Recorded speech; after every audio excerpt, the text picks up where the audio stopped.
Nous vous saluons ce soir dans le nom précieux du Seigneur Jésus-Christ. Nous bénissons le Seigneur qui nous a donné le souffle de vie. Et nous lui sommes aussi reconnaissants pour l'occasion de nous rassembler dans sa maison. Nous allons tous ensemble incliner nos têtes. Et nous allons tous parler au Seigneur avant d'ouvrir nos Bibles. Éternel Dieu des armées, Seigneur Jésus-Christ, nous nous inclinons devant ta face ce soir pour te dire merci. Merci pour le souffle de vie. Merci pour la protection. Et merci pour tout ce que tu as accompli en faveur de chacun de nous. Si nous venons auprès de toi, c'est pour recevoir une fois de plus ta parole, elle qui est la source de notre vie au Père. Nous avons chanté et jubilé pour ta gloire et pour ton honneur. Nous voulons maintenant nous asseoir à tes pieds afin d'entendre ta parole. L'être humain ne peut rien accomplir par lui-même, mais ta parole nous a appris que tu es la plénitude de celui qui accomplit tout en tous. Viens ce soir au travers de nous accomplir ton œuvre et viens nous bénir et nous enseigner par ta parole. Permets que toutes les bénédictions et même la délivrance contenue dans les Écritures soit accordée à chacun de nous alors que nous allons t'entendre nous parler. Nous consacrons entre tes mains cette partie de l'écoute de ta parole dans le nom précieux du Seigneur Jésus-Christ. Amen. Amina. Amen. Amina. Nous allons prendre nos Bibles dans Jean chapitre 1er. Nous lirons du 40e au 49e verset. Nous allons tous nous lever pour honorer la lecture de la parole de Dieu. Jean chapitre 1er, 40 à 49, nous lisons. André, frère de Simon-Pierre, était l'un des deux qui avait entendu les paroles de Jean et qui avait suivi Jésus.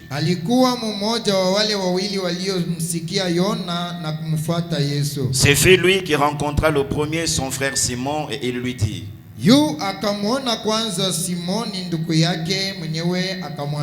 nous avons trouvé le Messie, ce qui signifie Christ. Et il le conduisit vers Jésus. Jésus l'ayant regardé dit: tu es Simon, fils de Jonas. Tu seras appelé Céphas, ce qui signifie Pierre. Le lendemain, Jésus voulut se rendre en Galilée et il rencontra Philippe. Il lui dit: suis-moi. Philippe était de Bethsaïda, de la ville d'André et de Pierre. Philippe rencontra Nathanaël et lui dit: nous avons trouvé celui de qui Moïse a écrit dans la loi et dont les prophètes ont parlé, Jésus de Nazareth, fils de Joseph. Nathanaël lui dit: peut-il venir de Nazareth quelque chose de bon? Philippe lui répondit: viens et vois. Jésus, voyant venir à lui Nathanaël, dit de lui: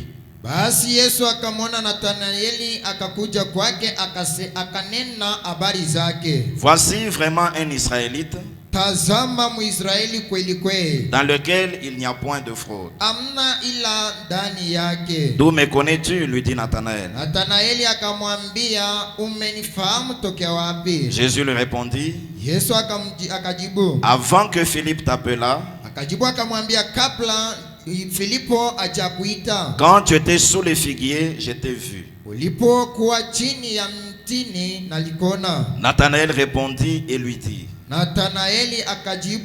Rabbi, Rabi, tu es le Fils de Dieu, wewe u mwana wa Mungu, tu es le roi d'Israël. ndiwe mfalme wa Israeli. Veuillez vous asseoir. Naweza kuketi. Que le Seigneur ajoute des bénédictions à la lecture de sa parole. Bwana aongeza mafanikio kusoma neno la Mungu. Nous sommes dans notre étude que nous avons introduite depuis le dimanche. Tuko katika somo letu yenye tulianza tokea Jumapili iliyopita. Nous l'avons intitulé La rencontre avec le Messie. Tunaipanga kukutana na Masia. Et le plan de notre étude comporte 8 points. Nous les avions donnés le dimanche. Pangio ya somo letu imetungiwa na nukta 8 tuliona Jumapili. Et le mercredi, lorsque nous étions rassemblés ici, Jumatano wakati tulipokusanyika hapa, nous avons exploité le deuxième point de cette étude. tuliweza kutumia nukta pili ya somo letu. Le point que nous avions intitulé Les 3 peuples de Dieu. Nukta yenye tulipanga kwamba umatatu ya Mungu. Nous avons découvert que Dieu n'a que 3 peuples sur la terre. Tukatambua kwamba duniani humu Mungu iko na umatatu. Quand nous considérons la partie du temps d'après le déluge. Tukiangalia wakati wa kisha gharika. Et ces 3 peuples sont les Juifs, les nations et les Samaritains. Yale umatatu ni Wayahudi, Wasamaria na watu wa mataifa. Ces 3 peuples sont considérés Wale watu watatu wameonekana comme étant les descendants des 3 fils de Noé, kama uzao wa wana watatu wa Nuru, c'est-à-dire Sem, Cam et Japheth. Make, Shemu, Amu na Yafeti. Et de la manière dont nous avons découvert le classement à partir des Écritures, Namna ambao tuliona kupanga maandiko, les Juifs sont attribués à Sem. Wayahudi wanaendea Shemu. Nous, les gens des nations ou les gentils, Sisi watu wa mataifa wapagani, nous sommes attribués à Japheth. tuko naendea Yafeti. Et les Samaritains qui sont moitié juifs, moitié gentils, Na Wasamaria wenye kuwa na sehemu ya Wayahudi na sehemu ya watu wa mataifa sont attribués à Cam.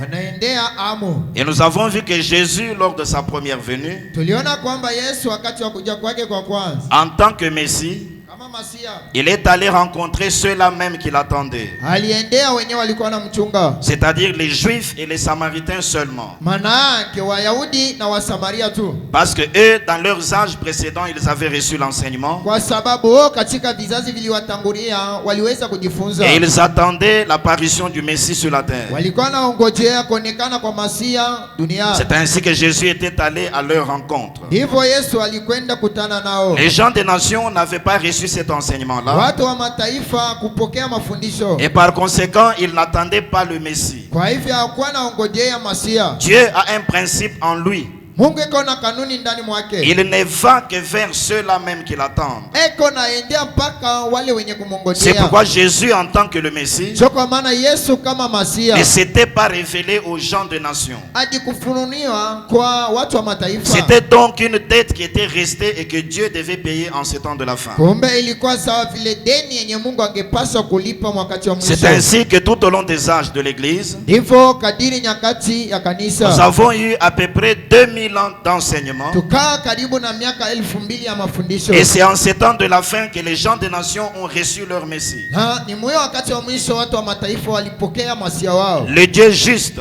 Mungu mwenye haki a donc payé la dette qu'il avait envers les gentils analipa deni yenye alikuwa nayo watu wa en mataifa, manifestant pleinement le Messie, mais à travers la chair humaine de William Branham. mkonekanisha kweli kweli Masia, lakini kupitia mwili wa William Nous avons Branham. vu que sa manifestation aujourd'hui Tuliona kwamba kuonekana kwake leo est exactement la même qu'au temps de Jésus, iko ile ile na wakati wa Yesu, mais à l'exception du corps physique. lakini kutosako mwili wake. C'est pourquoi ça mwanadamu. ressemble à ce qui avait eu lieu au temps de Lot. Sio kwa maana iko nafanana na kilichotendeka wakati wa Lutu. Nous avions terminé par cette déclaration. Tulimalizia painuko. Le prophète a dit, Nabii anasema, eh bien, dans ces derniers jours, remarquez, vizuri, muhimu siku za mwisho tazameni. pas Jésus ici sur terre dans un corps physique, Wakati Yesu hapa udongoni mwili wa mwanadamu, mais l'esprit de Jésus dans la chair humaine.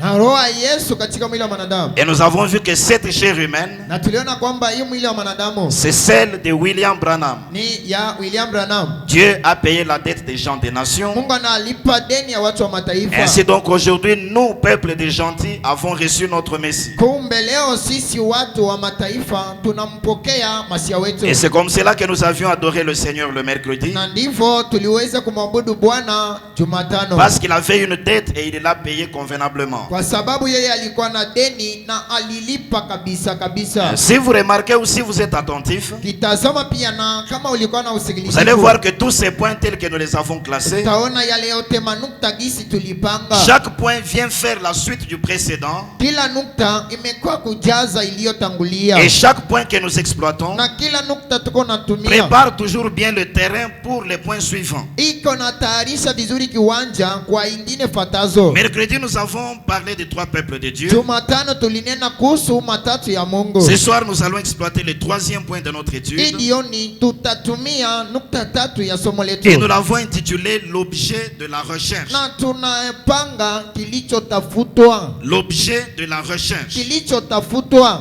Dans ce point, nous voulons simplement montrer ceci. Katika hii nukta tunataka kuonesha Que chaque peuple a eu son temps ou sa dispensation. ya kwamba kila umma ikakuwa na wakati yao. Et chaque peuple attend le Messie dans sa génération. Kila umma iko na musubiri masia mkizazi chao. Mais quand on attend quelque chose de la part de Dieu, Lakini tukisubiria kitu fulani toke kwa Mungu, il faut que l'on recherche cette chose-là. tafadhali kutafuta ile kitu. Sinon, on ne la trouvera pas. Sivyo hautaipata. Et s'il faut chercher quelque chose, Na kama tafadhali kutafuta kitu il faut fulani, premièrement en avoir la connaissance. tafadhali kwanza kuwa na ujuzi. Il faut être instruit Tafadhali de la kufundishwa manière à reconnaître cette chose-là quand elle va se présenter. mnamo na kutambua ile jambo wakati itakapoonekana. Vous cherchez, c'est bien, Uko natafuta ni mais vous vizuri, devez connaître avec précision ce que vous cherchez. lakini unapaswa kujua na usahihi kenye kunatafuta. Vous devez connaître avec précision Unapaswa kujua na les usahihi caractéristiques de ce que vous cherchez tabia ya kenye kunatafuta ou les signes précis au ishara yenye par kujulikana. lesquels vous allez reconnaître la chose Kupitia hiyo utatambua jambo quand le Seigneur va la présenter devant vous. wakati Bwana atakapoionekanisha mbele yako. Avant que nous puissions entrer dans la profondeur, Kabla sisi kuingia mupana, j'aimerais ouvrir une parenthèse sur cette petite pensée. nataka kufungula mabano kuhusu hii wazo S'il ndogo. y a quelque chose dont on a besoin, Kama kunako kitu fulani kenye il faut kunatafuta, que l'on arrive à chercher cette chose. tafadhali kwanzia hapo kukitafuta. Et cela de façon générale. Na ile mnamna ujumla Dans Matthieu chapitre 7,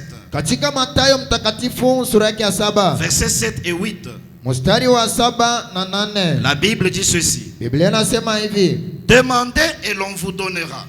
ombeni naye mtapewa, Cherchez et vous trouverez. tafuteni nani mtaona, Frappez et l'on vous ouvrira. bisheni nani mtafunguliwa. Car quiconque demande reçoit. Kwa maana kila ombaye ahupokee, Celui qui cherche trouve. naye atafutaye aone, Et l'on ouvre à celui qui frappe. naye abishaye atafunguliwa. J'aimerais que l'on comprenne ceci. Nataka tuelewa hiki, L'être humain a toujours eu besoin de certaines choses. mwanadamu anikalaka paka natafuta kitu Et fulani. pour arriver à recevoir toutes ces Kwa choses, kufikia kupokea kile kitu, Dieu lui-même a déjà établi des principes. Mungu ye mwenye alisaipanga makanuni. En dehors des principes établis par Dieu, Kutosha kwa makanuni zilizotiliwa na Mungu, vous n'aurez jamais de satisfaction aux besoins que vous avez. kamwe hautatosheka kwa mahitaji yako. Voyez-vous? Naona Donc il y a des circonstances kunako matukio dans lesquelles quand vous avez besoin de quelque chose, ambamo ukiwe na hitaji ya kitu il fulani, faut demander pour qu'on vous la donne. tafadhali komba ili upate kupewa. Il y a aussi des circonstances Kunako pia matukio où zingine quand vous avez besoin de quelque ambamo chose, ukihitaji kitu fulani, il faut la chercher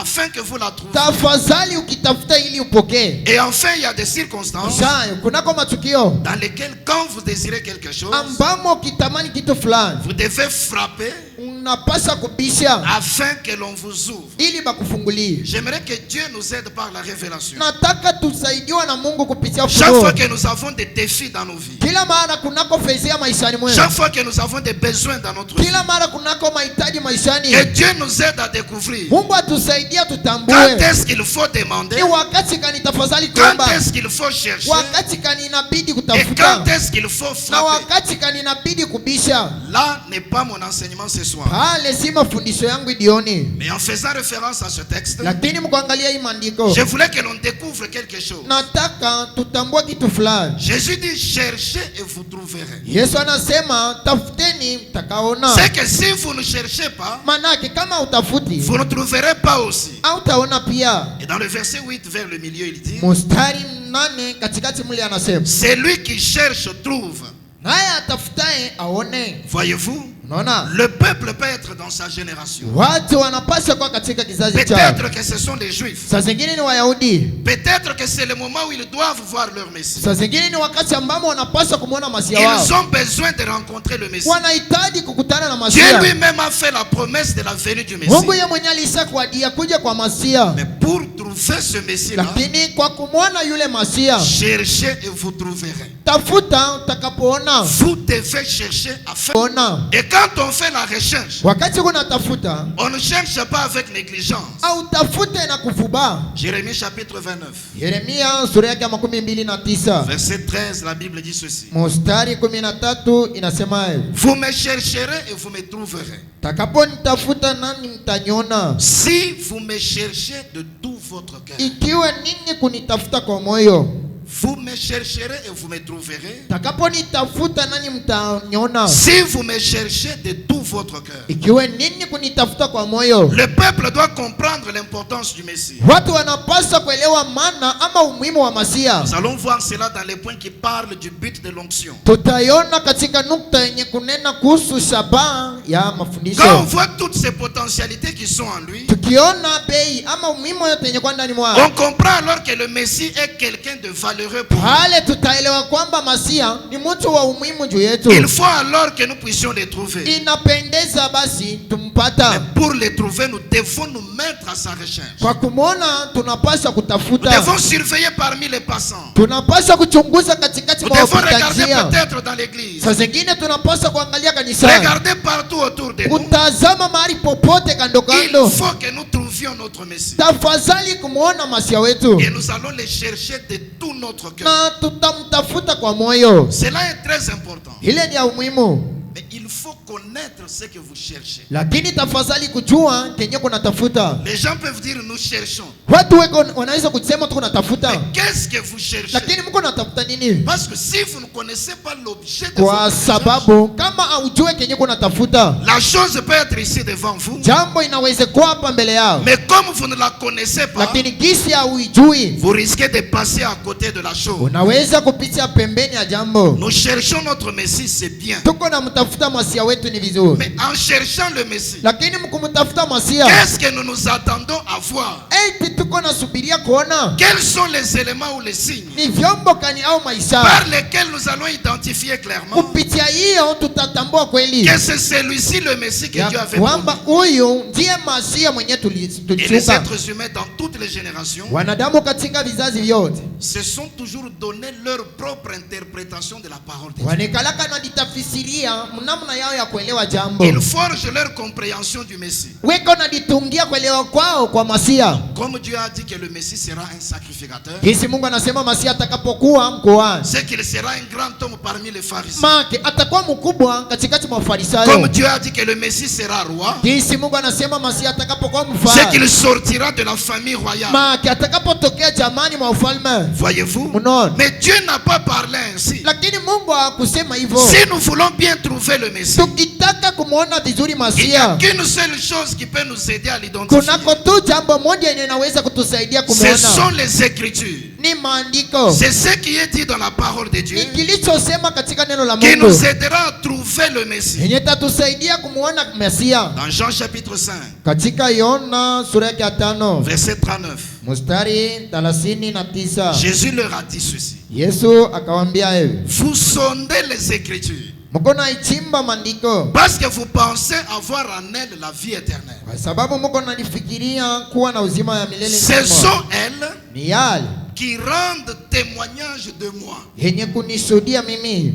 Moi, Jésus, je suis un homme sur la terre. Mimi Yesu ni mwanadamu Vous me duniani. voyez faire certaines choses. Mko nanyona kutenda vitu Il fulani y a au milieu du peuple katikati mwa watu mnao plusieurs opinions quant à ce qui me concerne. mambo nyingi kunihusu mimi, Mais si vous voulez bien avoir le témoignage lakini kama mnataka kuwa na de ushuhuda ce que je suis, ya kenye niko, sondez les Écritures. chimbeni maandiko. Ce sont les Écritures Ni yale maandiko qui rendent témoignage de moi. zenye ziko na nishuhudia. En lisant toutes ces Écritures, Kuyasoma yale toe je maandiko, voulais que nous comprenions nataka tuelewa qu'il nous faut trouver notre Messie. ya kwamba inatubidi kumuona masia Mais nous wetu. devons connaître l'objet de notre recherche. Tunapaswa kujua kitu kenye Il faut tunatafuta. qu'on les cherche afin de les trouver. Tafadhali kutafuta ili Mais tumpata. il faut qu'on apprenne c'est à quoi il va ressembler. Inabidi tujifunze kenye kufanana Parce naye, qu'on ne peut trouver que ce qu'on cherche. kwa sababu utaona mpaka kenye kuna Et tafuta, on ne peut bien chercher que ce que l'on connaît. na unaweza kutafuta vizuri mpaka kenye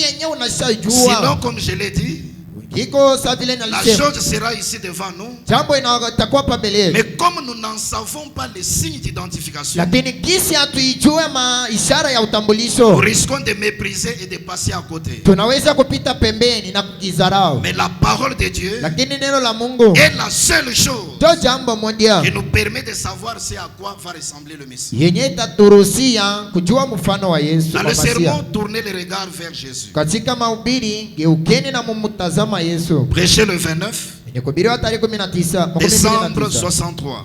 mwezi wa 12 mwaka 63, Point 248 et 249. aya 248 hadi 49. Il dit ceci. Anasema hivi: La femme au puits, mtoto mke kisima, elle aussi a regardé une fois. naye pia alitazama mara moja. Et qu'est-ce qu'elle a vu? Na aliona nini? Elle l'a exprimé dans la ville. Alisema mumundi, Elle a dit, asema venez voir un homme qui m'a dit ce que j'ai fait. John, muone mtu mwenye kunyambia menye nilifanya. Ne serait-ce point le Messie? Eti haina Masia. Quand elle a regardé pour la première fois Jésus-Christ, Wakati alitazama mara ya kwanza Yesu, elle a vu le Messie. akamwona Masia. Les gens peuvent regarder la même chose aujourd'hui Watu leo wanaweza kutazama jambo moja moja et ils vont appeler cela de la télépathie mentale. na wataita kama winda mazimu, Ils vont appeler cela du spiritisme. wataita uchawi, Ils vont donner à cela tous les noms des démons qu'ils peuvent trouver wataita manjina yote ya mandemona wanaweza kupata, parce qu'ils ne savent pas ce qu'ils cherchent. kwa sababu hawajui kenye kona tafuta, Parce qu'ils ne savent pas ce qu'ils kwa cherchent. sababu hawajui kenye kona tafuta. Il dit Amen. Nasema amina. Ils ne comprennent pas. Hawaelewi, Ils cherchent un credo. weko natafuta makanuni za Ils imani. cherchent un génie Weko natafuta mwenye akili, qui mettra l'ordre dans l'église. mwenye atakapotia utaratibu kanisa. Ils cherchent à avoir plus de membres. Weko natafuta kuwa na wamemba wengi, Mais ils ne voient pas lakini haoni notre bien-aimé Seigneur Jésus-Christ upendo wetu Bwana Yesu dans Kristo. sa parole identifiée. Katika neno lake analitambulisha. Il dit c'est vrai. Nasema ndivyo. Tous disent qu'ils attendent quelque chose. Wote wanasema konongodia jambo fulani, Parce qu'ils peuvent lire cela dans la Bible. kwa sababu wanaweza kuisoma Ils disent Biblia. qu'ils attendent cela. Wanasema wanaichunga, Mais ils ne comprennent pas. lakini hawaelewi. Ils ne connaissent pas exactement l'objet de cette recherche. Hawajui kabisa kenye kwa natafuta. Ils cherchent à avoir un credo. Wao iko natafuta kanuni za Ils imani. cherchent un génie qui va mettre l'église en ordre. Weko natafuta mwenye busara mwenye Ils veulent avoir plus de membres. membres. Wanataka kuwa na wanamemba wengi. Et pourtant, Jab. le problème n'est pas avec ces choses-là. Mambo haina mwa ile vitu. Le problème, c'est de voir Mambo ni kuona notre bien-aimé Seigneur Jésus-Christ mpendo wetu Bwana Yesu Kristo dans sa parole identifiée. katika neno lake yenye Le kumtambulisha. problème avec tous ces gens-là, Mambo na wale watu wote, c'est parce qu'ils ne savent pas ce qu'ils cherchent. anasema ni kwa sababu wanakosa kujua kenye ko natafuta. Point 253. Haya 253. Comment pourriez-vous partir à la recherche d'une citrouille Namna gani mnaweza kwenda kutafuta ule nyama wa citrouille si vous n'en avez jamais vu kama hujawahi kumuona et que vous n'en aviez jamais entendu parler? na hujawahi kusikia wanasema kuhusu Alors yeye? chercher une citrouille, on se met à la recherche. Sasa unaanza na kumtafuta, Mais tu ne connais rien au sujet de la citrouille. lakini haujue chochote, Tu n'as jamais vu cela. haujamuona, Tu n'en as jamais entendu parler. haujasikia banasema kuhusu yeye. Le prophète dit, Nabii anasema comment pourriez-vous partir chercher une pastèque namna gani unaweza kwenda unatafuta pasteki, si vous n'aviez jamais su que ça existait kama hujawahi kujua kwamba ni kalakako et à quoi ça ressemblait, na iko nafanana na nini, vous pourriez trouver un baquet unaweza kupata kitu kingine et penser que c'est une pastèque. na kuwaza kwamba ni pasteki. Vous pourriez trouver autre chose. Unaweza kupata kitu kingine, Vous pourriez trouver un bloc unaweza kupata hata kifungo et penser que c'est une pastèque. na kuwaza kwamba ni pasteki. Voyez-vous, Non, il faut savoir ce que vous cherchez. tafadhali kujua kenye uko natafuta, Soit vous allez la trouver au utaipata et ne pas en faire cas, na usikose ou bien kuangalia, vous allez trouver autre chose au tena utaona kitu et kingine penser que c'est la chose que vous cherchez. na kuwaza kwamba ni kitu kenye ulikuwa unatafuta. Point 250. Haya 250 Ça dépend de ce que vous cherchez. inangaliana na kenye kunatafuta. Si vous cherchez Ukitafute l'accomplissement de la promesse pour aujourd'hui, utimiliko wa ahadi juu ya leo, c'est ce que vous verrez. cho kenye utakapoona. Mais si vous cherchez quelque chose d'intellectuel Lakini ukitafuta kitu kia ou elimu quelque chose comme ce qu'on a toujours cherché, au kitu fulani kenye tunikalaka natafuta, un grand fondateur, mwanzishi mkuu, un historien, mfanya historia une mkuu, autre personne, au mtu mwingine, quelque chose d'autre, kitu kingine vous ne le verrez pas. hautaona. Suivez maintenant. Fate sasa. Mais quand vous le regardez à travers la parole, Lakini wakati unaangalia kupitia neno, c'est la parole qui montre qui il est. ni neno iko naonesha yeye ni nani. Nous cherchons notre Messie aujourd'hui. Tuko na mtafuta masia wetu leo, Mais il faut avoir un objet de la recherche. lakini tafadhali kuwa na shaba na Si kitu on kenye ne cherche tunatafuta. pas, on ne trouvera pas. Kama utafute hautaona. Et pourtant, le Messie est très important pour nous. Japo masia ni wa umuhimu juu yetu, Il faut que nous puissions le trouver. tafadhali sisi kumuona. C'est pourquoi nous devons le chercher. Cho kwa maana tunapaswa kumtafuta. Mais en cherchant le Messie, Lakini mkumtafuta masia, qu'est-ce que nous voulons réellement voir? ni nini tunataka kuona Il kweli? faut alors qu'on regarde à travers la parole. Tafadhali kuangalia kupitia neno. Que la parole nous montre qui le Messie devait être. Neno itonesha masia angepaswa kwa nani. Que la parole nous parle des signes Neno itunenea kuhusu par maisha. lesquels nous allons identifier le Messie. Kupitia hizo tutamtambua masia. Maintenant, de façon générale, Hasa mnamna ujumla. quand Moïse avait donné la promesse, Wakati Musa aliajia, la prophétie de la naissance ou de la venue du Messie, wakati alileta unabii wa kuzalikwa ama kuja kwa masia, il avait dit ceci. alisema hivi. Deutéronome chapitre 18, Kumbukumbu la Torati 18 au verset 15. mstari 15. Moïse a dit ceci. Musa anasema hivi: L'Éternel ton Dieu, Bwana Mungu wao, il s'adressait à Israël. alikuwa ananenea Israeli, L'Éternel ton Dieu Bwana Mungu wako te suscitera du milieu de toi, atakaposimamisha katikati mwako, d'entre tes frères, katikati mwa mandugu zako, un prophète comme moi. nabii kama mimi, Vous l'écouterez. nami mtakapomsikia. Tout enfant d'Israël Mwana wote wa Israeli qui connaissait ce passage de l'Écriture mwenye alijua hii andiko, savait que c'est ici qu'on a annoncé la venue du Messie. alijua kwamba hapa ndipo banatangaza kuja kwa Masia. Alors par cette lecture, Hasa kupitia hii il y a andiko un certain nombre de choses que nous comprenons. na vitu vingine vingi vyenye tunajua. D'abord, le Messie Kwanza, Masia ne vient pas par la volonté d'un homme. asije kwa penzi la mwanadamu, Ce n'est pas un homme ou un groupe d'hommes qui produit le Messie. si mwanadamu au kundi ya watu yenye kupamba Masia, Mais l'Éternel ton Dieu, lakini Bwana Mungu wako c'est lui qui va te susciter ce Messie. ndiye atakuletea ule Masia. Dieu sait que le Messie est important pour le peuple. Mungu anajua kwamba Masia iko na lazima kwa watu, Il connaît la valeur anajua que umuhimu vous-même, peuple, vous attribuez à ce Messie-là. bei yenye nini watu muko nampatia ule Masia, Mais ça ne sera pas vous lakini haitakuwa qui wewe allez vous fabriquer n'importe quel genre de Messie. yenye utajitungia aina yote ya Masia. Il faudra que l'Éternel lui-même Itapendeza Bwana ye mwenyewe nous le suscite. atusimamisia. Mais où est-ce qu'il va le prendre? Asa atambeba wapi? Voyez-vous, il ne tombera pas du ciel. Unaona, atatokea Il mbinguni, ne viendra pas d'un autre peuple. atatokea muuma ingine, Mais c'est du milieu de toi. lakini ni katikati mwenu. Si c'est la dispensation des Juifs, Kama ni wakati wa Wayahudi, le Messie devait sortir du milieu des Juifs. Masia angepaswa tokea katikati mwa Wayahudi. Si c'est le temps des gentils, Kama ni wakati wa watu wa il va mataifa, sortir du milieu des gentils. atatokea mpaka katikati ya watu wa mataifa. L'Éternel, ton Dieu, Bwana Mungu wao te suscitera du milieu milieu de toi. atakaposimamisha katikati mwako. Il ajoute une autre précision. Anaongeza usahihi ingine, D'entre tes frères. katikati mwa mandugu zao. C'est que ça sera un homme. Maana itakuwa ni mwanadamu, Ça sera un frère. itakuwa ni ndugu. Peut-être que l'on peut confondre aux autres. Saa zingine unaweza kumfananisha na watu wengine. Son habillement Mvalio yake sera semblable à celui d'autres frères. itafanana na mandugu zingine. Ça sera simplement un frère parmi tant d'autres. Itakuwa tu ni ndugu katikati mwa mandugu, Mais il sera un prophète comme Moïse. lakini atakuwa nabii sawa vile Musa. Il sera le Messie que vous attendez. Atakuwa masia mwenye mko na chunga. C'est que pour commencer, Maana juu ya kwanza, si nous nous mettons à chercher le Messie, tukianza kutafuta masia, c'est que c'est d'abord un homme. make ni mwanadamu. C'est un homme que Dieu lui-même suscite. Ni mwanadamu mwenye Bwana yeye mwenyewe Dieu atasimamisha. le suscite au milieu de nous. Mungu anamusimamisha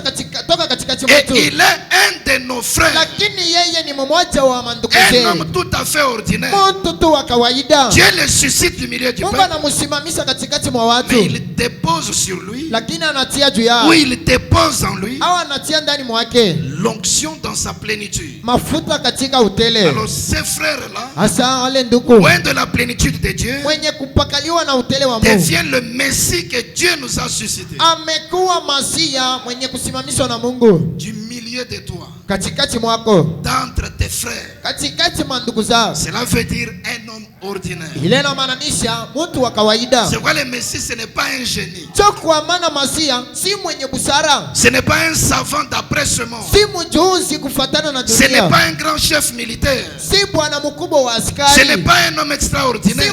mtu wa kushangaza, Ce n'est même pas un ange qui tombe du si ciel. hata malaika tokaye Mais c'est mbinguni, un homme que Dieu prend sur la terre. lakini ni mwanadamu Mungu anachukua toka Un udongo. frère parmi tant d'autres. Ndugu katikati mwa mandugu zake, Il s'habille comme tous les autres eko frères. na vaa kama vile mandugu zengine, Il parle comme tous les autres eko frères. na nena sawa wa ndugu Il peut wote, manger à la table avec les autres frères. anaweza kula mezani na wandugu Il peut aller wengine, travailler avec les autres frères. anaweza kwenda kazini na mandugu wengine. Attention avec cet homme ordinaire. Sokoteni, L'Éternel lui-même l'a suscité. Bwana ye mwenyewe anamsimamisha, Il est loin de la plénitude. amepakaliwa na utele. Quoi qu'il soit un homme, We hata vile ni quoi qu'il mwanadamu, soit l'un d'entre nous, hata vile ni mmoja wetu, quoi qu'il aime qu'on l'appelle frère, hata vile anapenda tumuita ndugu, mais c'est le Messie. lakini ni masia C'est celui-là que Dieu avait promis. ndiye mwenye Mungu anataka. C'est là que les tableaux commencent à être clairs. Iko ubao inaanzia hapo kwa wazi, Commençons à saisir des éléments tunaanza kushika ako en vitu rapport avec l'objet de notre recherche. kuangaliana na kenye tuko natafuta. Nous n'irons pas chercher quelque chose d'extraordinaire Hatutakwenda kutafuta kitu kya kushangaza au kikubwa. Mwanadamu que Dieu a suscité, mwenye Mungu anasimamisha, un homme ordinaire, mtu tu wa kawaida, un frère parmi tant d'autres. ndugu katikati mwa mandugu, Alors là, il y aura de la confusion. pale patakuwa mvuruko. Il faut que la parole pousse un peu plus loin Tafadhali neno kwenda mbele, pour que nous puissions avoir assez de précision. ili tupate kuwa na ushawishi. C'est là que la parole va nous donner les signes du Messie. Ndiko neno itatupatia ishara za masia, Parce que pour ce qui est d'être un homme, kwa sababu kwa ile inaangaliana na mwanadamu, c'est un homme comme tous les autres. ni mwanadamu sawa ingine. Son apparence est celle des hommes ordinaires. Muonekano wake ni ya watu wa kawaida. Il peut être confondu aux autres. Tunaweza kumfananisha na watu Maintenant, wengine, il faut qu'il y ait des signes précis lakini napaswa kuwa maishara zenye par lesquels kujulikana. nous allons reconnaître que c'est lui le Messie. Kupitia hizo tutatambua kwamba ndiye masia. Et le dimanche, Na Jumapili j'ai donné un certain genre de citation nalileta aina fulani ya maandiko dans lesquelles les prophètes parlent des signes du Messie au pluriel. ambamo nabii anasema kuhusu maishara za masia C'est kuwengi. là où j'avais déjà insisté Ndiko nalikuwa nishakazia pour dire qu'il n'y a pas un seul signe du Messie. kwa kusema hakuna ishara moja ya masia, Mais il y a plus d'un signe du Messie. lakini kunako maishara nyingi. Et ce soir, je vais en donner deux. Hii jioni tawapa mbili, Mais comprenons que quand nous parlons du Messie, lakini eleweni tukisema kuhusu les masia, signes que nous allons donner maintenant, maishara zenye taleta sasa ça sera d'abord des signes itakuwa kwanza maishara à partir desquels tokea hizo Jésus a été reconnu ou identifié comme étant le Messie. Yesu alitambuliwa kama masia. Mais Hébreu 13:8 Lakini ya Waebrania 13 na montre que Jésus devait être le même. inaonesha kwamba Yesu angepaswa kwa yule Hier, yule aujourd'hui et éternellement. jana, leo, hata milele. Les mêmes signes Ile par maisha lesquels le Messie a été reconnu hier kupitia hizo masia alitambulishwa jana, seront les mêmes signes zitakuwa zile par zile. lesquelles nous allons reconnaître le Messie aujourd'hui. Kupitia hizo tutamtambua Masia leo. C'est là que l'objet de notre recherche sera clair. Ndiko kitu kenye tunatafuta kitakuwa wazi. Alors il y a deux catégories de signes que je vais présenter. Asa kunako tabaka mbili ya maishara zenye taonesha. Si on arrive à voir ce signe, Tukifikia kuiona yale sur un homme, kwa mwanadamu, même s'il est tout à fait ordinaire, hata kama yeye ni wa kawaida, mais si ces signes distinctifs kama yale maishara za kujulisha accompagnent sa vie, inasindikiza maisha alors yao, ça sera lui le Messie. pale atakuwa ni Masia. J'ai deux catégories de signes. Iko na tabaka mbili ya ishara. La première catégorie, Tabaka ya kwanza c'est ce que j'appelle jo yenye naita le signe par rapport au présentateur. ishara kuangaliana na mwenye kumtambulisha. Et la deuxième catégorie, Na tabaka ya pili c'est ce que j'appelle jo yenye naita le signe par rapport au peuple. ishara kuangaliana na watu. Quand le Messie vient, Wakati Masia anakudia, il a d'abord quelqu'un qui le précède. kwanza iko na mtu iko na mtangulia, Et c'est ce quelqu'un-là qui va le présenter au peuple. na ni ule mwenye atamuonesha kwa watu. Le présentateur Mwenye kumuonesha a son signe de reconnaissance iko na maishara zake za qui est utambulisho différent du signe que le peuple attend. zenye kwa tofauti na zenye kungojewa na Et watu. lui, quand il cherche le Na Messie, yeye wakati iko namtafuta il Masia, est en train de guetter ce signe. pale iko na itazama yale Là où maishara, il verra le signe, penye ataiona ile maishara sans hésitation, bila kushakia, il vous dira c'est celui-ci le Messie. atakaponiambia huyu ndiye Masia. Maintenant, le peuple, lui, Sasa watu connaît le signe qu'on lui avait dit d'attendre. wanajua maishara zenye walioambia kusubiria. Chaque fois que le peuple Kila mara watu verra le signe que lui attendait, watakapoona maishara zenye il walikuwa dira nazo, aussi c'est celui-ci le Messie. watakaposema huyu ndiye Masia. En Orient, Kumashariki le présentateur du Messie, c'était Jean-Baptiste. mwenye alimuonesha Masia ilikuwa ni Yohana Mbatizaji. Je vais en parler en profondeur le dimanche. Tasema mukilindi Jumapili Dans le quatrième point, le mystère de la double présentation. katika nukta ya 4, siri ya kuonekanisha mara mbili. Mais ici, nous voulons saisir d'abord les signes. Lakini hapa tunataka kushika kwanza maisha. Jean, qui était le présentateur du Messie, Yohana aliye mwenye kumuonekanisha Masia wa kwanza depuis l'âge de 9 ans, tokea umri ya miaka 9, après la mort de son père, bien sûr, kisha mauti ya baba yake, Dieu l'avait conduit au désert. Mungu akamupeleka nyikani. Et là, au désert, le prophète dit, Kule nyikani nabii anasema il priait et jeûnait régulièrement devant Dieu. alikuwa naomba na kufunga chakula kila mara mbele ya Parce que Mungu, Dieu lui avait donné la kwa révélation, sababu Mungu alimupatia ufunuo. après laquelle Kufatana naye son rôle sur la terre était de présenter le Messie au peuple. kazi yake udongoni ilikuwa ni kumuonesha Masia kwa watu. Alors, Dieu lui a dit, Sasa Mungu alimwambia c'est lui sur qui yule mwenye juu yake tu feras l'esprit venir utakapoiona roho kudia sous forme d'une colombe katika umbo ya njiwa et s'arrêter sur lui, na kusimama juu yake, c'est celui-là le Messie. ule ndiye Masia. Quand Jean est sorti du désert, Wakati Yona alitoka jangwani, il a commencé à dire aux gens, akaanza kuambia watu le Messie est au milieu de vous, Masia eko katikati mais mwenu, vous ne le connaissez pas. lakini hamumjui. Lui-même ne le connaissait pas physiquement, Ye mwenye mumwili akumfahamu, mais il guettait le signe. lakini alikuwa naangalia ishara. L'objet de sa recherche Kitu kenye alikuwa anatafuta était un homme ilikuwa ni mwanadamu, sur qui l'esprit allait venir juu yake roho ingepaswa kuja sous forme d'une colombe et s'arrêter. katika umbo la njiwa na kusimama. Et le jour où Jésus s'est avancé vers lui, Na siku yenye Yesu alimwendea, il a vu ce signe-là sur lui. akaona ile ishara juu yake, C'était le signe du Messie. ilikuwa ni ishara ya Masia. Par là, il a dit, c'est celui-ci le Messie. Kwa hiyo akasema huyu ndiye Masia. Jean chapitre 1er, Yona sura yake ya kwanza verset 32 à 34. mstari 32 hadi 34. La Bible dit ceci. Biblia inasema Jean rendit ce témoignage.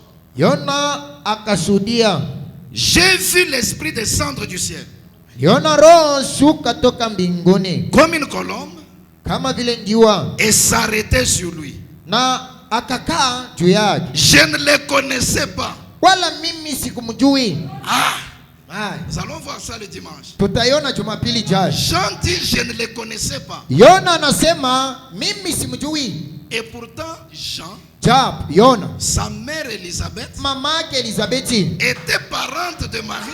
alikuwa dada yake ya Mariamu. Jésus et Jean étaient des cousins germains. Yesu na Yona walikuwa ni wandugu. Quelquefois, ils ont joué ensemble. Saa zingine walicheza fasi moja. Ils ont mangé ensemble dans l'enfance. Walikula fasi moja. C'était un homme ordinaire. Alikuwa tu ni mtu wa kawaida. Rien de spécial par rapport à l'extérieur. Chochote alikuwa na wachanisha. Voyez-vous? Unaona? L'objet de la recherche des gens était précis. Kitu kenye Yona alikuwa anatafuta kilijulikana. Il attendait voir celui-là sur qui alikuwa na chunga yule juu yake. l'esprit allait descendre du ciel. Roho angepaswa shuka toka Comme une mbinguni. colombe et s'arrêter. Kama vile jiwa na kusimama. Il dit, je ne le connaissais pas. Anasema wala mimi simjui. Mais c'est lui qui m'a envoyé baptiser d'eau. Lakini yeye aliyenipeleka kubatizwa katika maji. Celui-là m'a dit, huyo aliniambia, c'est lui sur qui tu verras l'esprit descendre et s'arrêter. yeye ambaye utamwona Roho akishuka na kukaa juu yake. Retenez très bien.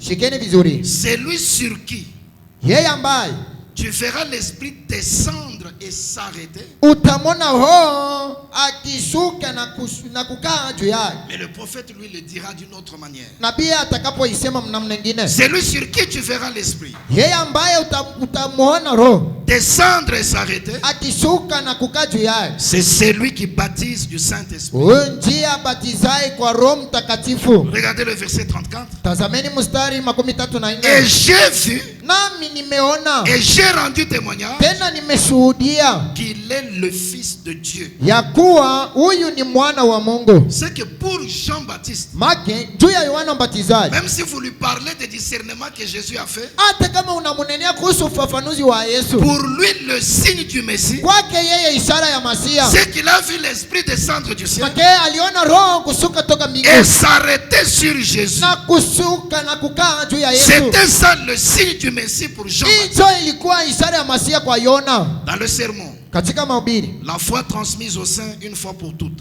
imani ilipoambukiziwa na watakatifu mara moja kwa lote. Prêché le premier, Nikuhubiriwa tarehe moja mai 55. mwezi wa 5 mwaka 55. Point 32, il dit ceci. Haya 32 anasema Eh bien, vizuri. c'était là le commencement de la foi Ile ndio ilikuwa mwanzo wa imani. qui a été transmise aux saints. Imani iliyoambukiziwa Qui kwa a été transmise watakatifu. premièrement aux saints. Yenye kwanza ilipoambukiziwa kwa watakatifu. Voyons ce que Jésus a fait. Tuoneni kenyewe Yesu alifanya. Et alors, Na sasa nous pourrons avoir une bonne idée de ce qu'est la foi. tunaweza kujiwazia vizuri kuhusu imani. Eh bien, c'est lui qui l'a apporté. Vizuri ndiye alileta. Jean l'a présenté Yona alimuonesha à partir d'un miracle, tokea mushuda, un signe, tokea ishara ou plutôt un halo au-dessus de lui. ao mwana punda juu yake. Jean l'a présenté Yona alimuonesha à partir d'un miracle, kupitia mashangao, un signe, ishara ou plutôt un halo au-dessus de lui. ao kionesho juu yake. Un halo, c'est-à-dire une lumière, la colonne de feu. Maana yake ni moto wa nguzo la moto. Un halo au-dessus de lui, Moto juu yake sous la forme d'une colombe. katika umbo ya jua, Et cela s'est posé sur lui. na ile ikasimama juu yake. Et Jean avait entendu l'Esprit dire, Na Yona alisikia Roho kusema, maintenant, sasa c'est lui sur qui yule juu yake tu feras cette lumière takapoona hii nuru et en qui elle entrera, na ndani mwake takapoingia, c'est lui le Messie, ndiye Masia, car c'est là le signe du Messie. kwa kuwa ndiko ishara ya Masia. C'est lui sur qui tu feras cette lumière Yeye juu yake utakapoona hii nuru et en qui elle entrera, na ndani mwake takapoingia, c'est lui le Messie, ndiye Masia, car c'est là le signe du Messie. kwa kuwa njo ishara ya Masia. Il dit Amen. Nasema amina. Jean, Yona, ça sera là le signe pour toi. ile njo itakuwa ishara juu yako Tu le verras. takapomwona. Jean, qui était le présentateur, Yona mwenye alikuwa wa kumuonesha avait son genre de signe du Messie. alikuwa na aina yake ya ishara ya Masia. Le signe du Messie pour le présentateur. Ishara ya Masia kwake Yona, Il devait voir un homme ingepaswa kumwona mwanadamu sur qui l'Esprit allait venir. juu yake Roho angepaswa kuja, Un halo de lumière moto wa nuru sous forme d'une colombe, katika umbo la njiwa, et en qui cela allait entrer. na ndani mwake ingepasa ingia. On lui a dit, c'est lui le Messie. Kamwambia ndiye Masia. Un halo de lumière vient sur lui, Nuru ingepaswa kumkudia et puis ça entre en lui. na kuingia ndani mwake. Quand vous voyez ça, Ukiona cet homme-là est le Messie que vous attendiez. ule mtu ndiye Masia ulikuwa nachunga. C'est comme ça que Jean, quand il a vu cela sur Jésus, Ndivyo wakati Yona aliona juu ya Yesu, il a reconnu le signe du Messie. akatambua ishara ya Alors Masia. il l'a présenté sans faute. Asa akamwonyesha bila kosa. Voici l'agneau de Dieu qui ôte le péché du monde. Tazameni mwanakondoo wa Mungu aondoshaye dhambi ya ulimwengu. En d'autres termes, Kusema kwengine, voici le Messie dont Moïse a parlé dans la loi. tazameni Masia mwenyewe Musa alinena C'est lui dont kuhusu les yeye. prophètes ont écrit. Mwenye manabii waliandika. C'est lui que nous avons attendu depuis toutes ces années. Yule mwenye tulikuwa na chunga hii miaka yote. C'est cet homme-ci qui est le Ni Messie. huyu mtu mwenye kuwa Masia. Et par le même signe, Kupitia ishara moja nous moja, aussi nous reconnaissons notre Messie aujourd'hui. sisi pia tunamtambua Masia wetu leo. Le 6 avril 1909, Tarehe 6 mwezi wa 4 mwaka 9, William Branham venait de naître. William Branham alikuwa anatokea mkuzalikwa. C'était un petit garçon tout à fait ordinaire. Alikuwa ni mvulana mdogo sawa vile Il watu est wote. sorti du sein maternel comme tous les autres. Anatoka tumboni mwa mama sawa watu wote. Il a pleuré à sa naissance comme tous les autres. Alilia mkuzalikwa sawa watu wote. Mais 3 minutes après sa naissance, Lakini kisha dakika 3 ce mkuzalikwa même kwake, halo de lumière, hii mwanga moja moja, cette même colonne de feu hii kunzo la moto moja est moja descendue du ciel ikasuka toka et mbinguni, elle est venue se poser au-dessus de lui. ikawa kupumzika juu yake. Et il dit, cela ne m'a jamais abandonné. Na anasema ile hajawahi kunyacha. Et plus loin, il dira, Na mbali pendant atakaposema toutes ces années, kadiri hii miaka zote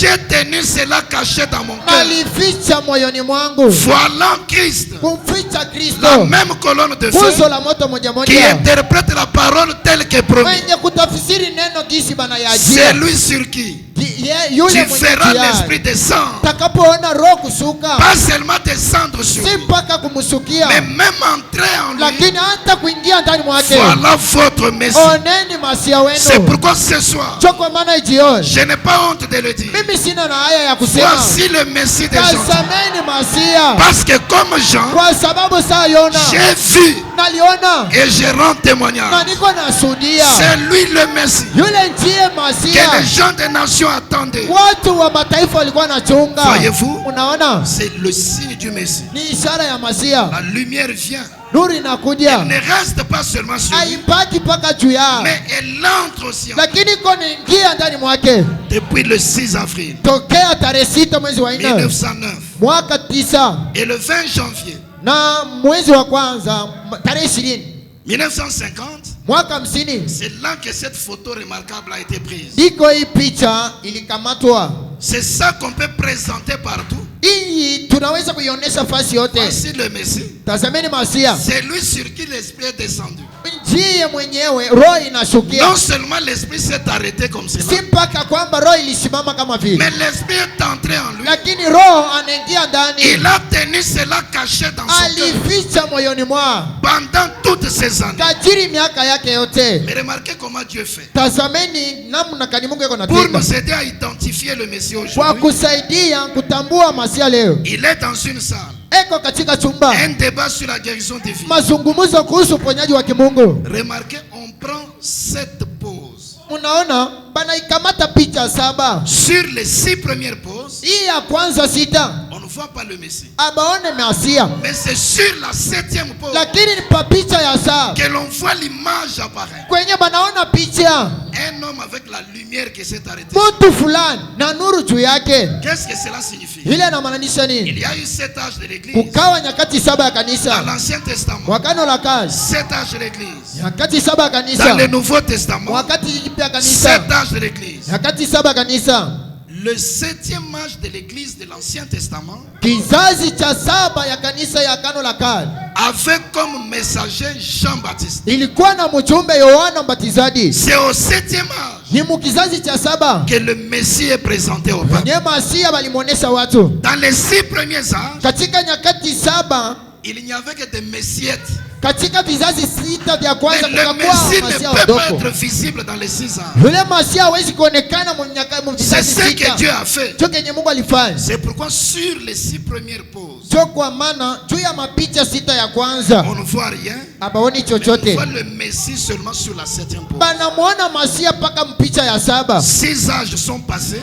Vizazi 6 C'est vinapita. au 7e âge que l'on voit le Messie. Ni mukizazi cha 6 tuko namwona C'est masia. au 7e âge que l'image claire se Ni présente. mukizazi cha 7 picha imeonekana. Chants des nations, Watu wa taifa, voici votre Messie. tazameni masia wenu. Le signe du Messie, Maishara za c'est masia la lumière qui s'est arrêtée sur ni lui. nuru yenye nasimama juu yake, Et aussi par le fait qu'elle est entrée en lui. na tena kwa tendo ya kusema anaingia ndani mwake. Maintenant, la deuxième catégorie de signes, Sasa tabaka ya pili ya ishara c'est par rapport au peuple.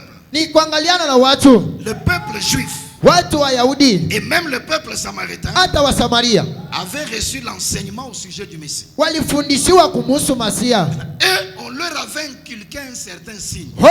Waliwafundisha ishara fulani, C'était ça l'objet de leur recherche. sio kile walikuwa natafuta. Ils n'attendaient pas un grand chef ecclésiastique. Hakuwa na mchunga bwana mkubwa wa makanisa, Mais le peuple, lui, lakini watu attendait quelqu'un walikuwa na chunga fulani qui pouvait discerner leur vie ou leur pensée. mwenye angeweza kufafanua maisha yao au mawazo yao. Un étranger, Mgeni un inconnu, wasiojulikana, mais il vous révèle votre nom. lakini anakwambia jina lako, Il va même à la jointure. anaingia hata muungano, Il va au fond de votre cœur. kuingia kilindini mwa moyo Il wao vous révèle tout ce que vous y avez comme pensée. na kukufununia mawazo yako yote. Il vous parle de votre passé. Anakunenea kuhusu maisha yako Il iliyopita, vous parle de votre présent. anakunenea kuhusu ya Il sasa, vous parle de votre futur. anakunenea kuhusu ujao wako, Pas comme les dons de prophétie qu'on a, si kama zawadi ya unabii, mais il le fait de manière infaillible chaque fois. lakini eko naifanya kila mara mnamu nasioshindwa, Parce que là, ce n'est pas une portion, kwa sababu pale hapana mais c'est sehemu, Elohim lui-même. lakini ni Elohim yeye mwenyewe, C'est la plénitude sur ni la terre. utele hapa. Et le peuple, lui, attendait ce signe-là. Lakini watu walikuwa naongojea ile ishara. C'est pourquoi dans Jean chapitre 1er, Sio kwa maana katika Yona sura yake ya kwanza, notre texte même débat, andiko yetu yenyewe ya msingi, Jean qui était le présentateur, Yona mwenyewe alikuwa anamuonesha, il voit le signe du Messie, anaona ishara ya Masia, il présente. anaonesha. Mais quand André est allé voir Simon son frère, Asa wakati Andrea alimwendea ndugu yake Simoni, il l'a invité à la réunion alimwalika kumkutaniko 42 et 42, il le conduisit vers Jésus. akampeleka kwa Yesu. Jésus l'ayant regardé dit, Yesu akamtazama na akasema, tu es Simon, wewe ni Simoni fils de Jonas. mwana wa Yona, Tu seras appelé Céphas, utakapoitiwa Kefa, ce qui signifie Pierre. manake Petro. Mais on ne s'est jamais rencontré. Lakini hatujawahi kuonana. Le prophète dit, Nabii anasema c'est ce que Jésus a dit ici, choke kenye Yesu alisema hapo, qui a amené Pierre à dire que Jésus était le Christ. kile Yesu alisema ndio kenye kumpeleka Petro mkusema Yesu alikuwa Kristo. Comment cet homme qui est étranger, Namna gani huyu mtu ni mgeni? comment est-ce qu'il connaît mon nom? Mbona anajua jina langu? Et il connaît même le nom de mon vieux père qui est déjà mort. Anajua na jina ya ngambo yangu alisha kufua. Or, quand mon père Jonas était vivant, Wakati Yona babangu alikuwa chaque hai, soir il me disait, kila jioni alikuwa mon ananiambia, fils, c'est possible que je meure. mwanangu, inawezekana nife. Mais nous sommes le peuple juif. Lakini sisi ni Wayahudi. D'après les prophéties, Kufuatana na unabii, le Messie va venir. Masia atakuja. Et le Messie sera le prophète. Masia atakuwa nabii. Il aura la capacité de discerner. Ataweza kufafanua. Quand tu feras un homme faisant cela, Ukimwona tu mtu kufanya hivyo, suis-lui. mfuate. Suis-le. Umfuate. Ça sera lui le Messie. Yeye ndiye atakuwa Masia. Les Juifs attendaient ce signe. Wayahudi walikuwa nasubiria ile Quand ishara. Pierre a vu Jésus faire cela, Kati Petro alimwona Yesu kufafanua, c'était le signe du Messie pour lui. ilikuwa ishara ya Masia juu Et la yake. question était réglée Na pour lui. mambo ilimalizikia pale. Au verset 47, Mstari 47. Philippe est allé appeler Nathanaël. Filipo akamwendea Nathanaeli. Nathanaël est en train de venir dans l'assemblée. Nathanaeli yeko nakuja mkutano. Jésus le regarde en face, il dit au peuple, Yesu anamtazama kuhusu, anakuambia watu, voici vraiment un Israélite tazameni Mwisraeli dans lequel il n'y a point de fraude. kweli kweli, hakuna kuongo. D'où me connais-tu? Wewe unanifamia kutokea wapi? Quand tu étais encore sous les figuiers, Wakati ulikuwa chini ya mtini, avant que Philippe t'appela, kabla we kuitiwa na Filipo, moi je t'ai vu. mimi nalisha kukuona. Qu'est-ce que Philippe a dit? Nini Filipo alisema? Rabbi, tu es le fils de Dieu. Rabi, we ni mwana wa En Mungu. d'autres termes, tu es le Messie. Kusema kwengine, we ni Masia. Tu es le roi d'Israël. We ni mfalme wa Israeli. Quand Jésus a discerné sa vie, Wakati Yesu alifafanua maisha yake, il a reconnu que c'était lui le Messie. akatambua kwamba yeye ndiye Masia. Plusieurs fois, vous allez voir dans la Bible, Mara nyingi mtaona Biblia, quand les pharisiens, les scribes, wakati Wafarisayo na waandishi méditaient dans leur cœur walikuwa nafikiria mioyoni mwao des choses contre Jésus, vitu kinyume na Yesu, il leur disait toujours, alikuwa mpaka nawaambia, pourquoi avez-vous de telles pensées? juu ya nini mko na mawazo ya hivi? Il pouvait discerner les pensées de leur cœur. Angeweza kufafanua mawazo yao Parce qu'il était le Messie. kwa sababu yeye alikuwa Masia. Tout ça défend les Juifs. Hii vyote mbele ya Wayahudi. Et même dans Luc 24, Hata katika Luka 24 après sa résurrection, kisha ufufuko wake, il est apparu aux disciples akaonekanikia wanafunzi quand ils étaient dans une pièce. wakati alikuwa chumbani. La Bible dit, Biblia inasema ils furent effrayés, wote wakawa na oga,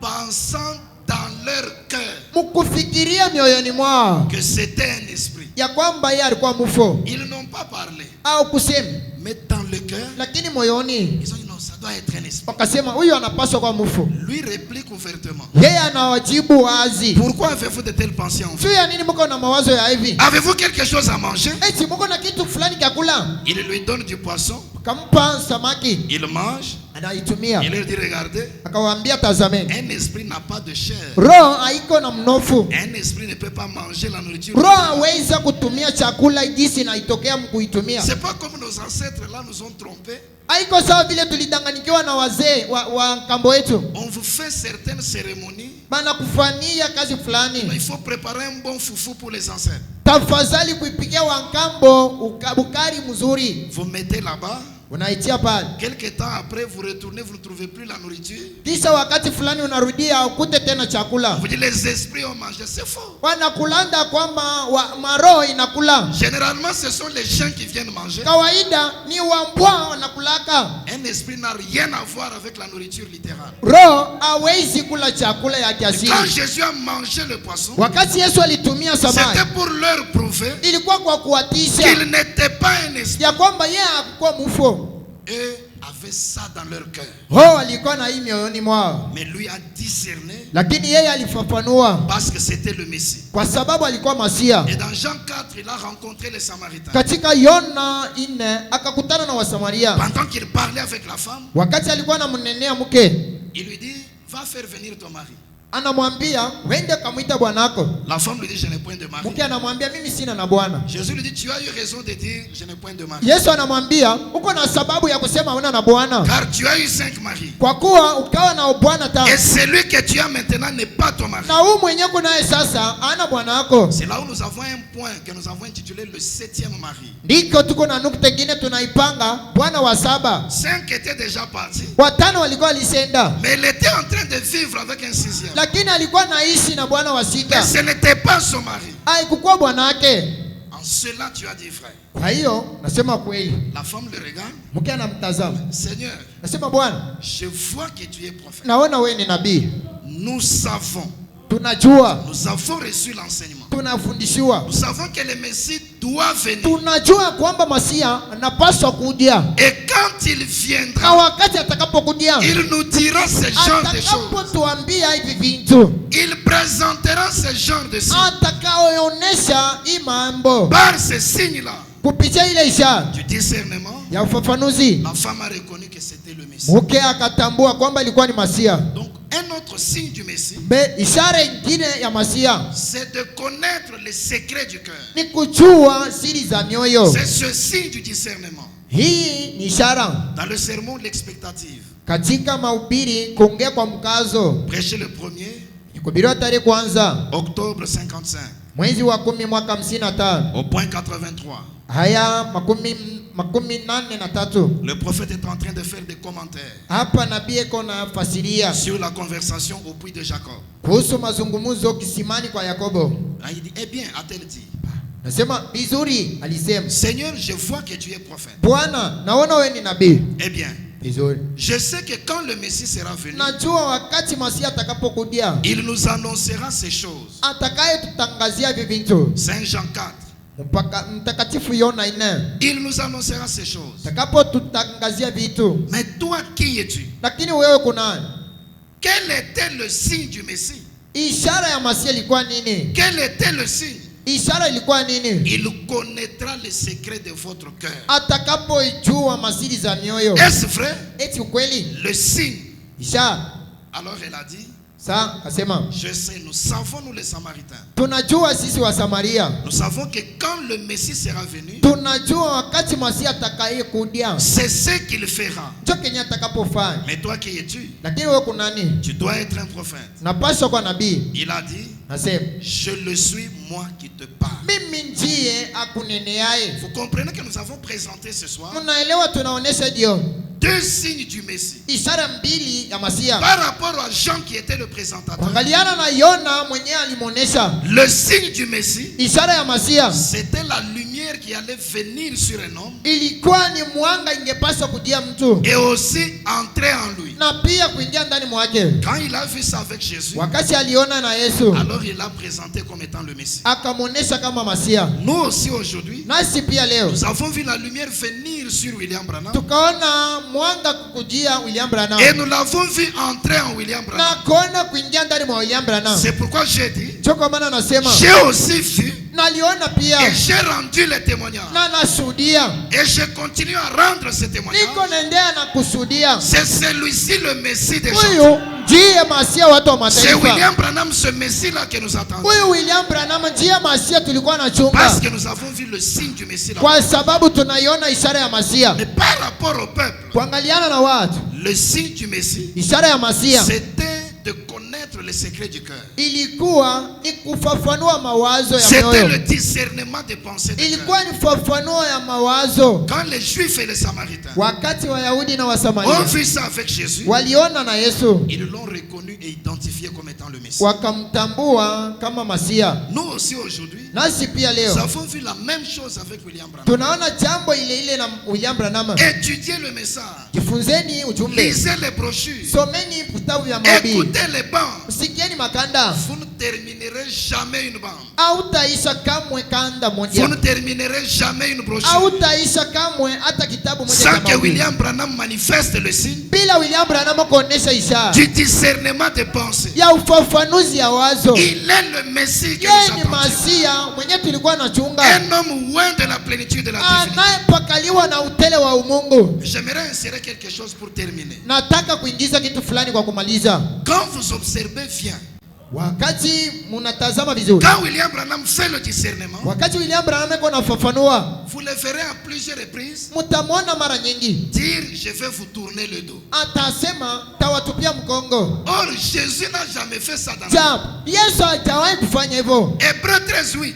Waebrania Il 13:8 devait être le même, ingepaswa kuwa ule ule, sauf le corps physique, bien sûr. kutosha kwa mwili wa mnofu ndio, Mais que signifie cette autre particularité au temps de la fin? lakini hii upekee ingine wakati wa mwisho inamaanisha nini? Le discernement est le même. Ufafanuzi ni ile ile. C'est encore pour nous les signes du Messie. Tena kwetu ndio ishara ya Masia. Quand il tourne les dos, ça signifie quoi? Akitutupia mkongo inamaanisha nini? C'est toujours l'accomplissement de l'écriture. Ni mpaka utimiliko wa maandiko, Parce qu'il y avait Hébreux 13:8, kwa sababu kulikuwa Waebrania mais il y avait 13:8 aussi Luc 17:30. lakini kulikuwa pia Luka 17:30. Hébreux 13:8 nous ramène le même Jésus. Waebrania 13:8 anaturudisha Yesu moja Luc moja. 17:30 Luka nous 17:30 ramène la scène de chez Abraham. anaturudishia tendo ya kwa Quand Abrahamu, le discernement s'est fait chez Abraham, wakati ufafanuzi ilifanyika kwa Abrahamu, la chair humaine mwili wa dans mwanadamu laquelle cet homme-là était caché, ambamo yule mtu alifichwa, la chair humaine mwili wa mwanadamu dans laquelle Elohim était caché, ambamo Elohim alilificha, avait tourné les dos alitupa mkongo à la tente dans laquelle Sarah se trouvait. kuema ambamo mlikuwa Sara, À tel point que quand il a discerné les pensées, unukta kwamba wakati alifafanua wazo il avait les dos tournés à la femme. alimutupia mke mkongo. La femme, c'est le type de l'église. Mke ni mfano wa kanisa. Pour accomplir littéralement ce type-là, Kwa kutimiza kabisa kabisa ile mfano, vous les verrez faire le même signe du discernement. mutamwona kufanya ishara moja Et moja, de temps en temps, il va je vous tourne le dos. Na kila mara atakwambia hapa na watupia mkongo. Dans la prédication, la persévérance. Katika mahubiri kudumu. 8 juin 62. Yenye kuhubiriwa tarehe 8 mwezi wa 6 mwaka 62. Point 102, il dit ceci. Haya 102 anasema hivi. Il parle d'abord de cette scène-là. Kwanza hapa anasema kuhusu ile tendo. Alors vers le milieu, il dit. Sa katikati muli anasema. Laissez-moi tourner le dos. Niachieni ni watupia mkongo. Priez. Priez. Ombeni.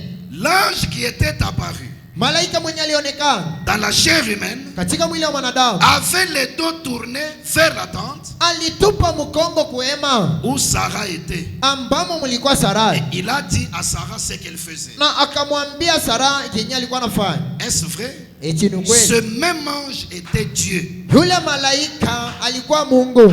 Et le même Dieu qui était là Na Mungu moja moja alikuwa pale. a promis par Jésus, Anaachia kupitia Yesu. qui était Dieu, Na kwamba alikuwa Mungu. d'apparaître dans ces derniers jours Kuonekana mwima siku za mwisho. afin que la terre soit brûlée. Kabla dunia kuchomwa. Juste comme il avait fait du temps de Sodome. Vile alifanya wakati wa Sodoma. Croyez-vous cela? Eti mnaiamini? Si vous le voyez, discernez les pensées. Ukimwona kufafanua mawazo. Quelquefois, en ayant les dos tournés, Mara nyingine mkuwatupia mkongo. c'est pour accomplir la prophétie de Luc 17:30. Ni kwa kutimiza unabii wa Luka 17:30. Celui-là même qui était allé chez Abraham Yule mwenye alimwendea Abrahamu. devait encore venir en ce temps de la fin. Kipaswa kuja mwima siku za Dans mwisho. la chair humaine, Katika mwili wa et mwanadamu. la même scène devait être reproduite. Na jambo moja moja ingepaswa kutendeka mara De tena. même qu'il avait le dos tourné vers la tourne les dos à l'auditoire, la femme, l'église. Anatupia watu mkongo mke kanisa. Dans le sermon, ta postérité possédera la porte de son ennemi. Katika mahubiri uzao wako itakapoimiliki mlango wa adui. 21 novembre 59. Yenye kuhubiriwa tarehe 21 mwezi Novemba mwaka 59. Point 45. Haya 45. Je vous demande de croire. Naomba muamini. Croyez-vous? Eti munaamini? Croyez-vous? Munaamini? Pour vous montrer Kwa kuonesha qu'il s'agit du même ange, ya kwamba ni yule malaika moja moja. je vais vous tourner le dos. Tawatupia mkongo. Maintenant, il a le dos tourné Sasa anatupa mkongo. pour nous montrer qu'il s'agit du même ange. Kwa kutonesha kwamba ni malaika ule ule. Maintenant, il commence à parler. Sasa anaanza kusema. Il y a un homme juste derrière moi. Kunako mtu nyuma yangu hapa. Il prie pour son père et sa mère. Eko naombea babake na mamake. Un trouble du cœur et l'arthrite. Vuruko wa moyo. Ils viennent de l'Arkansas. Anatokea kwa Arkansas. Leur nom est Smith. Jina yao ni Smith. Croyez-vous de tout votre cœur là derrière? Eti pale nyuma unaamini kwa moyo. Monsieur et Madame Smith, Bwana na mke Smith. rentrez chez vous. Endeni kwenu. Recevez votre guérison. Pokea matibabu Et yako. soyez rétablis au nom de Jésus-Christ. Na utunziwa mjina la Yesu Kristo. Amen. Amina. Si vous croyez cela de tout votre cœur, Ukiamini iliyo kwa moyo. alors partez et recevez cela. Nendeni na muipokea matibabu. Ici, il fait exactement Hapa anafanya kabisa kabisa. ce que l'on avait fait chez Abraham. Kenye balifanya kwa Abraham. Voyez-vous, il a le dos tourné. Munaona natupa mgongo. Il donne avec précision le nom de l'homme et de sa femme. Eko naleta na usahihi jina ya bwana na bibi yake. C'est spécial, n'est-ce pas? Ni ya upekee sivyo? Chez Abraham, il en était ainsi. Kwa Abrahamu ilikuwa hivyo. Celui qui est allé chez Abraham Yule alimwendea Abrahamu. était un étranger pour eux. Alikuwa mgeni kwao. Et il a aussi donné avec précision Lakini alileta na usahihi le nom de l'homme et celui de sa femme. jina ya bwana na ya mkeo. Abraham, il l'a appelé Abraham. Abrahamu aliita Abrahamu. Sa femme, il l'a appelé Sarah. Mkeo alimuita Sara. Et pourtant, leur nom venait d'être changé Walikuwa na tokeo mkubadilishwa majina quelques zao. jours seulement auparavant. Masiku tu chache kabla. Qu'est-ce qui lui a permis de connaître avec précision leur nom? Ni nini ilimruhusia kujua na Et usahihi de dire majina ce zao? qui était dans le cœur de Sarah. Na kusema kilicho moyoni mwa Sara. C'était Elohim dans la chair. Kwani Elohim katika Il mwili était le Messie. alikuwa Masia. Manifestait ce signe-là.